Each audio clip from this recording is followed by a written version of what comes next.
Hi everyone, this is Joe Steelson with another Site25 tutorial video. In this one, we'll be going over how to create a survey using Google Forms. So what you see here in front of you is the Google Forms homepage. As you can see on the top, there are a bunch of different templates you can choose from. However, for the purpose of this video, we're just going to create a blank one.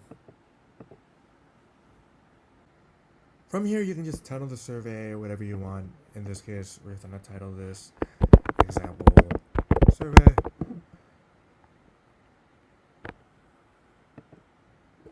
Below it, you should see something that says form description. This is where you put the instructions to your survey. In this case, I'm just going to copy something off of an actual survey.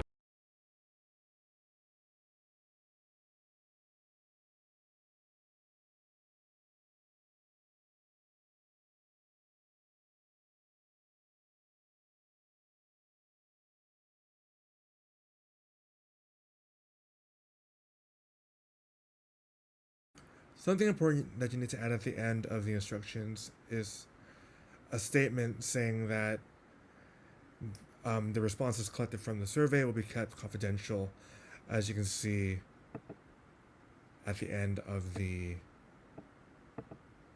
instructions, which I have highlighted here. Okay, so now we're going to move on to our first question. And as you can see, all questions default to multiple choice, which is actually what we're going to start off with. So looking at the question box, this area right here is where you'll put your question.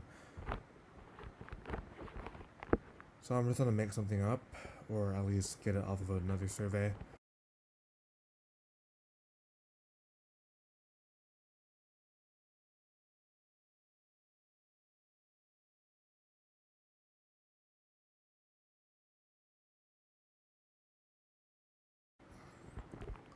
So below the question are these little things where you would put the responses to your questions. In this case, I'm just going to do what I see here on the survey I'm looking at.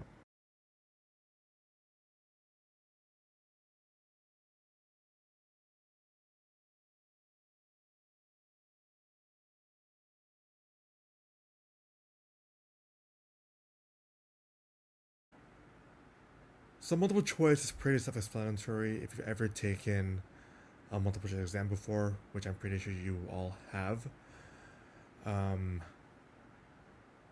The same rule applies here, pretty much. Participants are only allowed to make one response to the question, or at least choose one response amongst all the other responses that they see.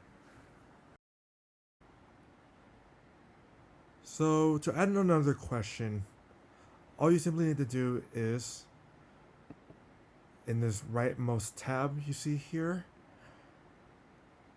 click on this little plus within a circle. It should say add question. Once you click on it, another question should appear below. The next type of question we'll be taking a look at is the linear scale.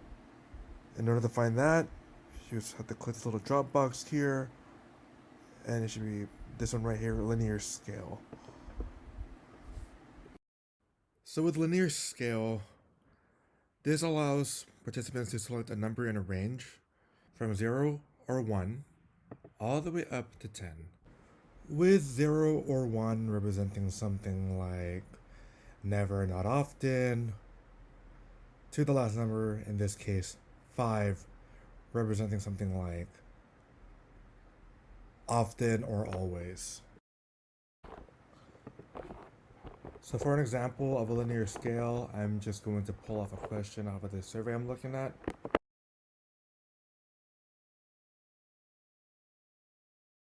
And instead of from 1 to 5, I'm going to change it from 0 to 4,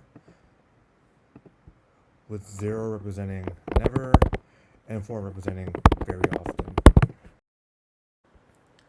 So the next question type we're going to be focusing on is that of dropdown, which is this one right here. So drop down allows you to organize your responses in that of a drop down menu in which participants will just select their response. So as before, I'm gonna go ahead and take a question out of this survey to show you what it looks like.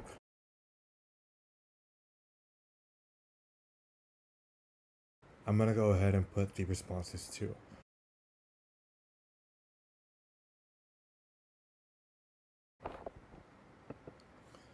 Okay, so the last type of question we're gonna be looking at is checkboxes, which is this one right here.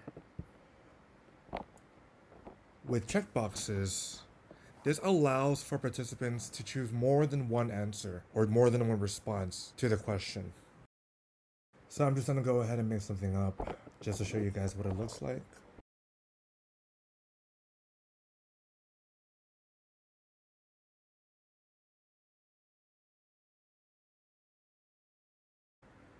Alright, so that concludes all of the question types. We have multiple choice, linear scale, drop down, and checkbox.